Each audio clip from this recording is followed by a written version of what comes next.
Coming up next on Living on the Edge. You now get the baton, and your job is to continue to do what I did. Reveal the Father by living lives of truth and grace to everyone, regardless of where they come from, and to give them the happy or good news that a rescue of forgiveness and new life is available.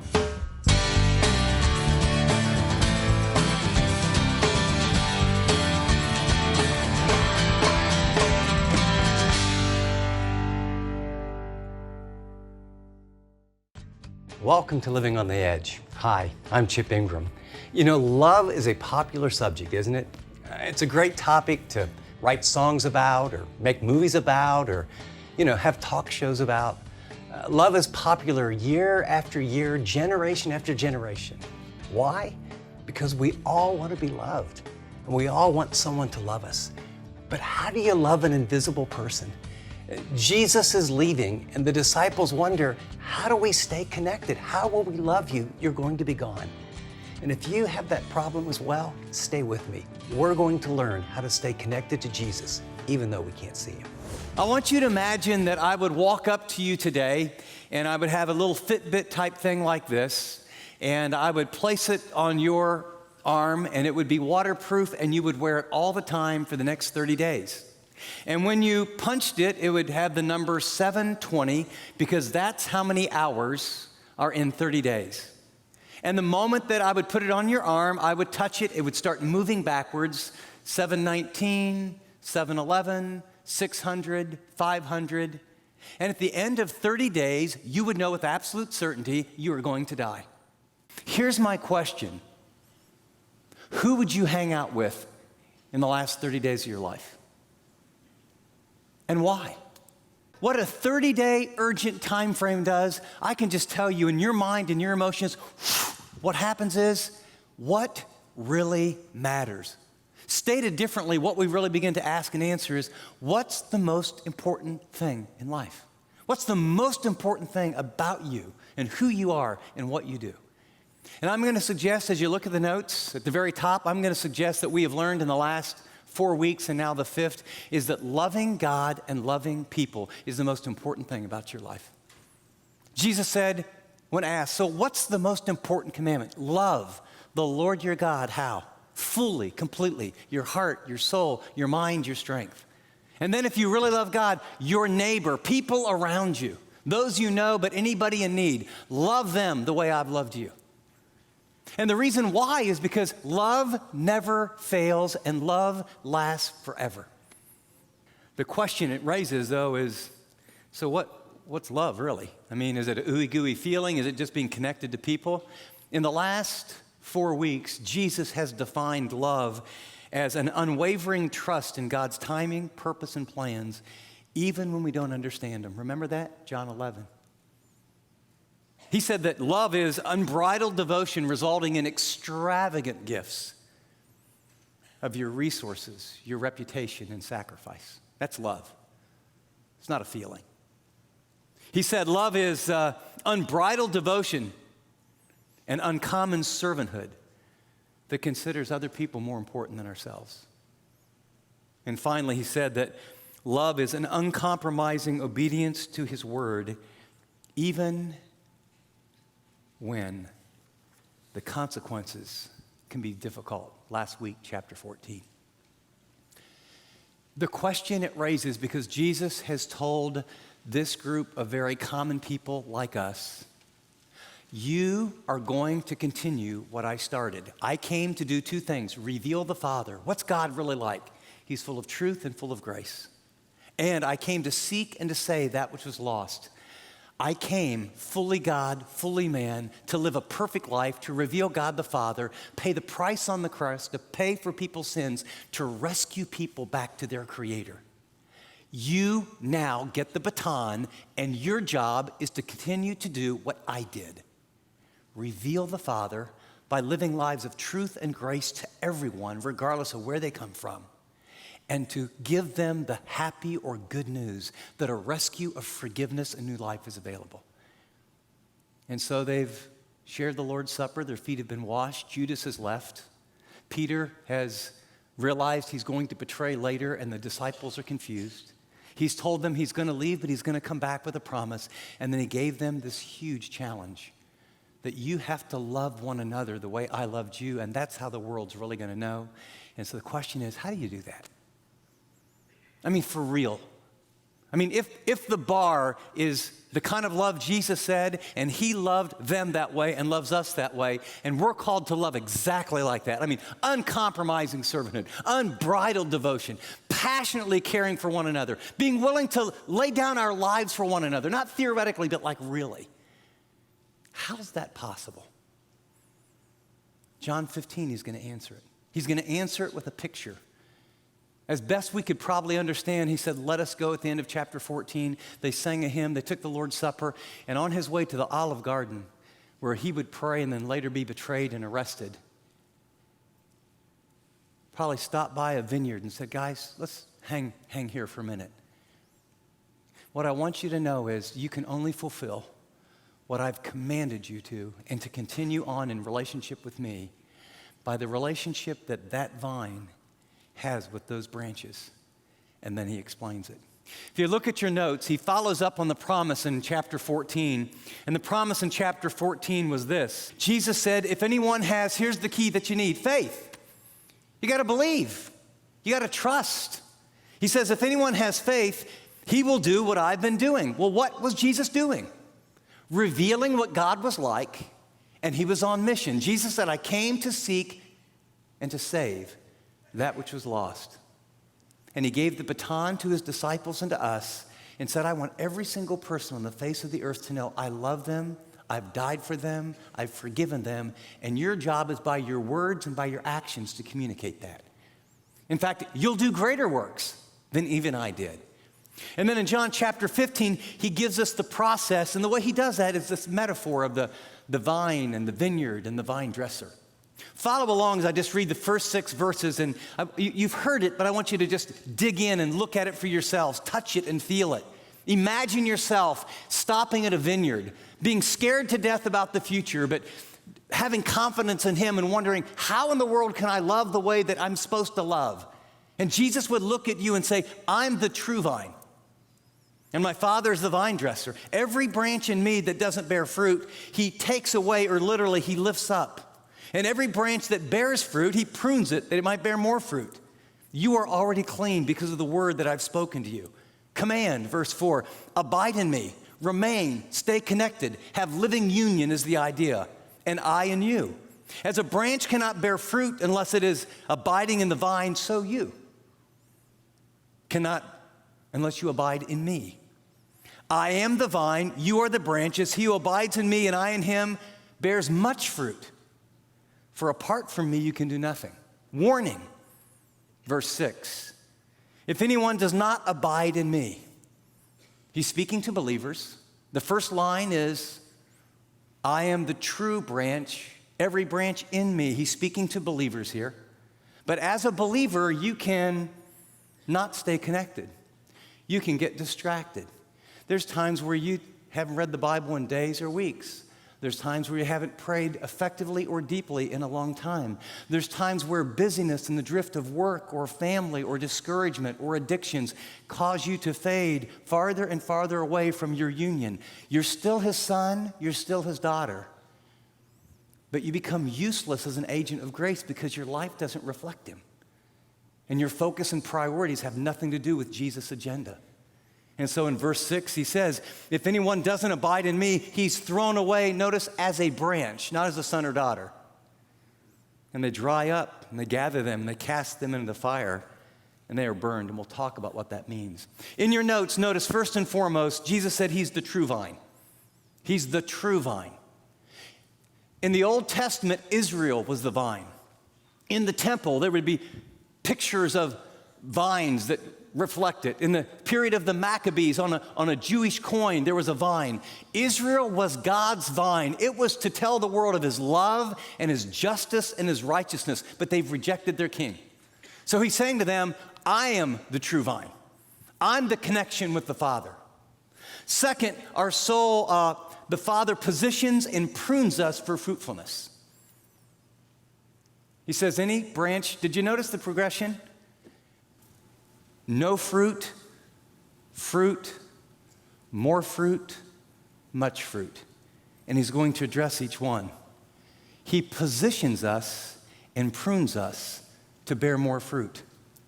Notice in verse 2, he says, every branch in me that does not bear fruit, he takes away. Literally, if you would look this up in a Greek dictionary, the very first one, like you know when you go to a dictionary, there's 3 or 4 meanings, it would say lift up.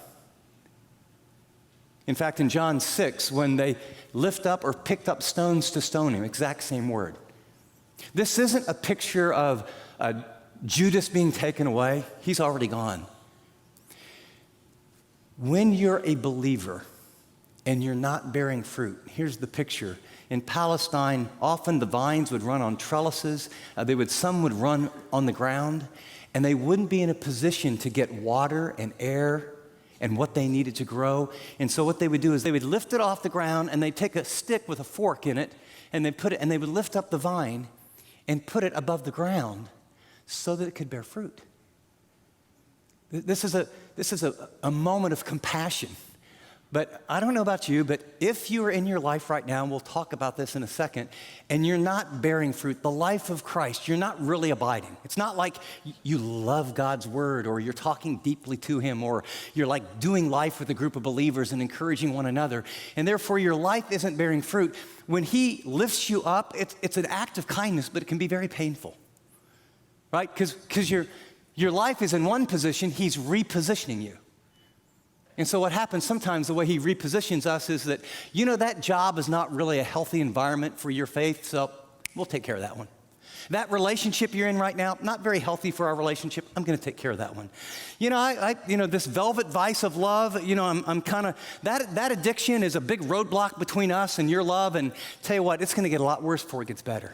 And what he does, he brings me to a point where he gets our attention and we realize, we got to bear fruit. We got to get connected to the Lord again in a deep way. You're watching Living on the Edge with Chip Ingram. Chip will be back with the rest of his message in just a minute. If you're new to us, Living on the Edge is an international teaching and discipleship ministry dedicated to helping Christians really live like Christians. To view additional broadcasts, visit us at livingontheedge.tv. Now let's join Chip for the rest of today's message. The second group, it says he prunes them. Notice these aren't people that aren't bearing fruit. He says if you're bearing fruit, your life is growing. You read the scriptures, and as best you know, you're talking with God. You have a heart for God, and you have neighbors and friends and coworkers, and you're praying God would bring him to himself, and you're moving that way. And here's where Christians really get messed up. When God sees you bearing fruit, he wants you to bear more fruit, so he prunes you. He prunes activities. He brings some difficulty, some adversity in your life because he loves you. It just doesn't feel very loving. And I don't know if you know much about pruning, but I have a neighbor who has a long, long, long row of beautiful roses. And, there's different seasons. And I actually took pictures of them. And somehow, I obviously do not know how to transfer pictures from my iPhone to my computer. But I had these pictures of scraggly things. And then she went out there for like 3 days, and they were like this, and she cut them like down to here, and I'm going, what are you doing? And she was doing it like a surgeon, And she goes, you just wait. And so I took pictures of those. And then, it was a number of weeks, months later, and it was just unbelievable, all these roses. So I took a picture of that, and I was gonna show you guys. But you'll have to imagine. All I can tell you, if I was a rose bush when she got done, I would think she didn't like me because it was just a bunch of stubs. But what she knew was the life and the energy needs to go into what is going to produce the flowers, not what's going to produce more foliage. And that's where some of you are at. I've had 2 major prunings in my life. My junior year, I had dated this girl. I thought she would be the one. We dated for 2.5 years or so. Our coach got fired. You go 6 and 26, you get fired. And in about 3 weeks, coach gets fired, new coach goes, this is a mess. I'm canceling all scholarships. I'm going to have tryouts in 60 days. I got 1 more year. I need my school paid for. My girlfriend and I not some big thing, but her life is going this way, my life's going this way, and I realize it's a lordship issue, so we break up. My spiritual leader, the bricklayer that helped me so much, he decides, you know something, this ministry is going well. I'm moving to another campus. I'm going to start it, lay bricks over there. So my spiritual leader is gone. My girlfriend's gone. My scholarship is at least temporarily gone, and maybe for good. And so I think at least my mom and dad, my dad's alcoholism had sort of blown up, and they were having a really bad time after 25 years. I'm not sure they're going to make it in their marriage. And, you know, if you've ever, all I could remember was, it was like, if my life was a little house and there was like 4 pillars, it's like God went ping, ping, ping, ping, and it went. And, you know, I didn't know anything, and I just thought, like, are you kidding me? I mean, if this is what you get for obeying God, what do you get when you're disobedient?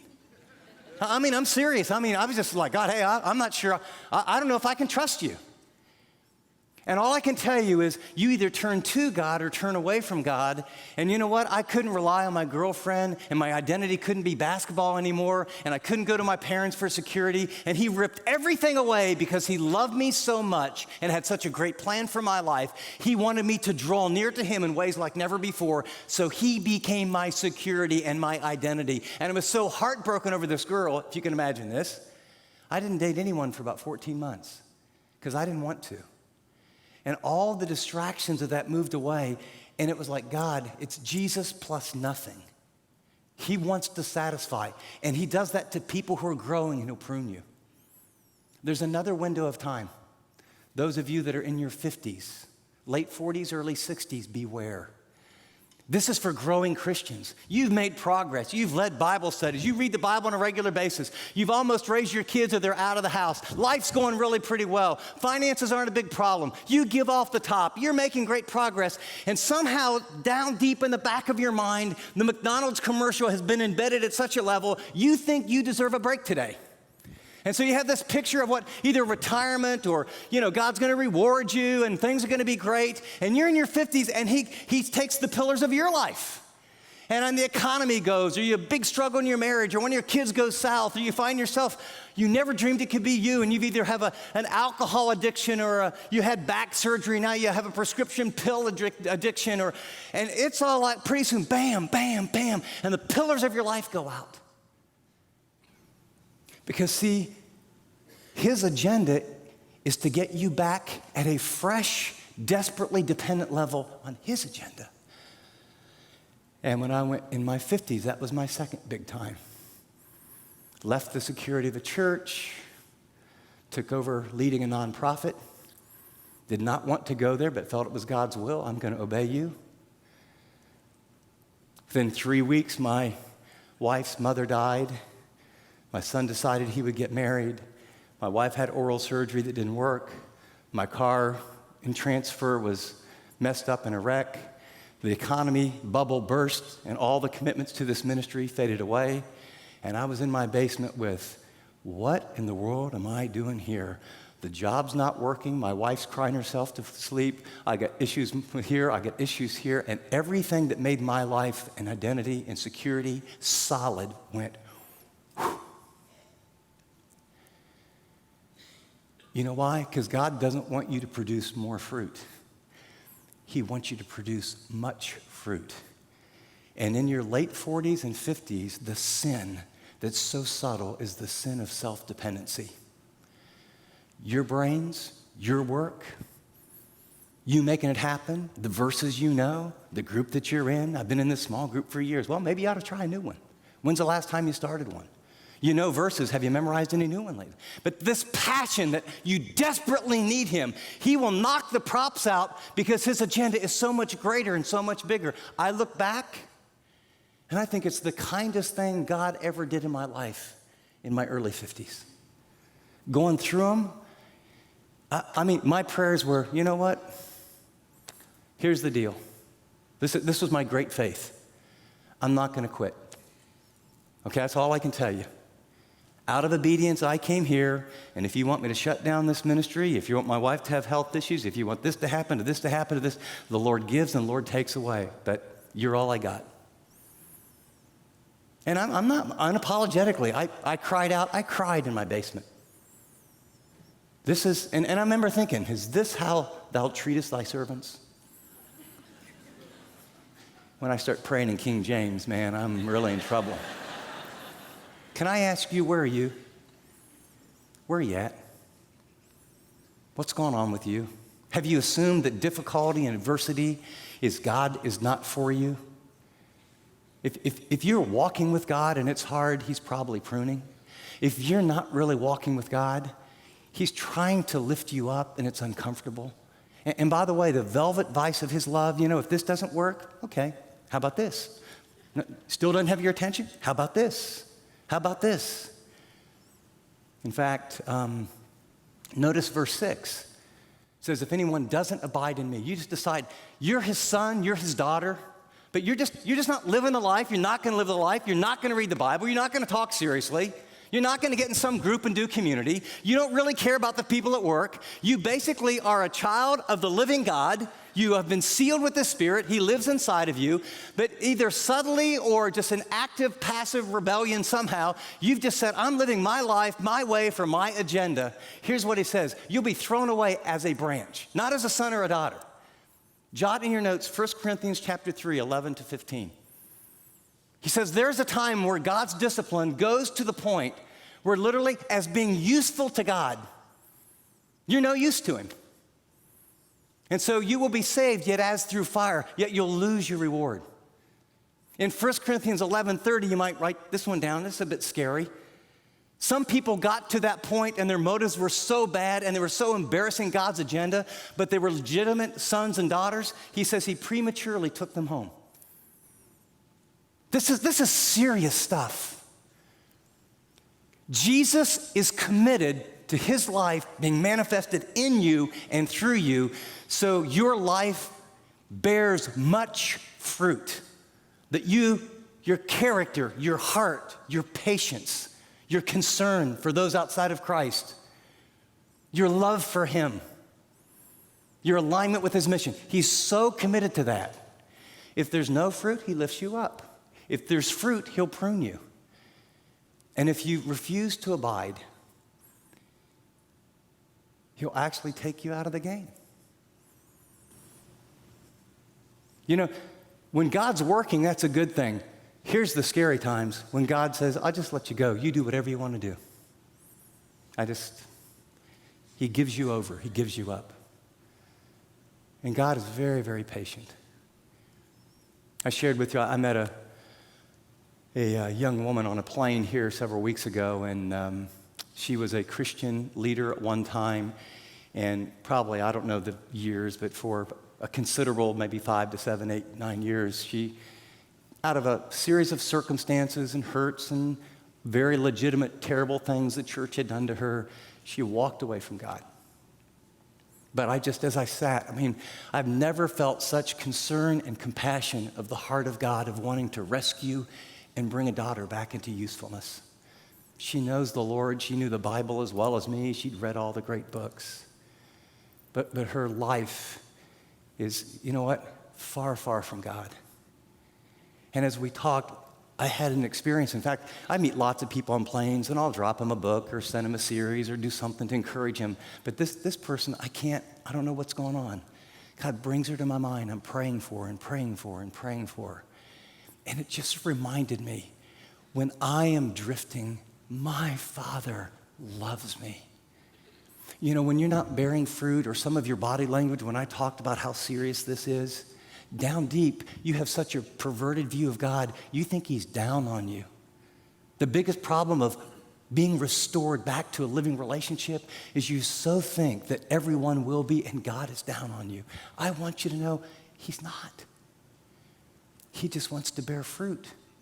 In fact, he shifts it in verse 7 through 11. What he's going to do now is he's going to talk about the benefit and why it's so important to bear fruit, not just for his glory, but for our good. Picking it up in verse 7, notice what he says. He says, again, it's a third-class condition. You may do this or you may not. It's your option. If you abide in me and my words abide in you, you can ask whatever you wish and it'll be done for you. In other words, If you get into my word, you make knowing me your passion, and my words abide in you, and we have conversation, and we're friends like what we sang about, here's what I want you to know. My desires and your desires are gonna start lining up, and not only just my will, but what's on your heart? What are your dreams? I would love to answer those prayers. I would love to do good for you. I would love to fulfill the deepest dreams of your heart that are in line with my will. In other words, what you have is access. You have access to the creator of the universe who lives in the holy place of the highest heavens, circled with angels, singing, holy, holy, holy, Lord God Almighty. And he says, you can come right and have access as you abide in me. And let's talk. And my predetermined answer, if it aligns with my will for you, is yes. So let's pause for just a minute and let me ask you, are you abiding right now? Are you experiencing the rest and the peace offered by the Savior when you abide? Now, there's not a one-to-one correlation here, but if your life is getting difficult and relations are suddenly splintering and you got problems at the job and finances are struggling, parental concerns, you need to pause. You need to stop. You need to ask yourself, maybe the problem is I'm not connected to the power source. Maybe I'm running my own life with my energy, with my priorities. Maybe God's not down on you at all. Maybe he's trying to get your attention. As I meet and talk with believers that really love God and find themselves in that situation that we all do, is what I try to tell them is that it's about life. It's not about religious activity, but there are three things that are always a part of abiding. And I've made a little acronym for me, BIO, bio. If you're going to abide, you have to come before God daily. Talk with him, be in his word. The I is for in community. We can't do this alone. You need close friends in a small group. And the O is to be on mission 24/7, to realize that he wants to not just connect you to him, but he wants to use you to love other people. If you need some help and some resources about finding that life and abiding, at livingontheedge.tv, we've got some special resources to help you learn how to abide 24/7. Check it out. Now, here's Chip with an important message. As we listen to the words of Jesus calling people to believe, he loves people in difficult situations. What I know is there's times of desperation. You've blown it big time. You're paralyzed by fear, or you get a raw deal. What I know is that people need hope. I've written a book that grew out of meeting people in their deepest pain and helping them connect with God to really experience him. It's called Finding God When You Need Him the Most. If you're going through a rough time or you have a friend or a relative that's really hurting, this is a resource I think will really help. Thanks, Chip. To order your copy of Finding God When You Need Him Most, simply head over to our website, livingontheedge.tv. That's livingontheedge.tv. And while you're there, check out the other individual and small group resources. That's livingontheedge.tv.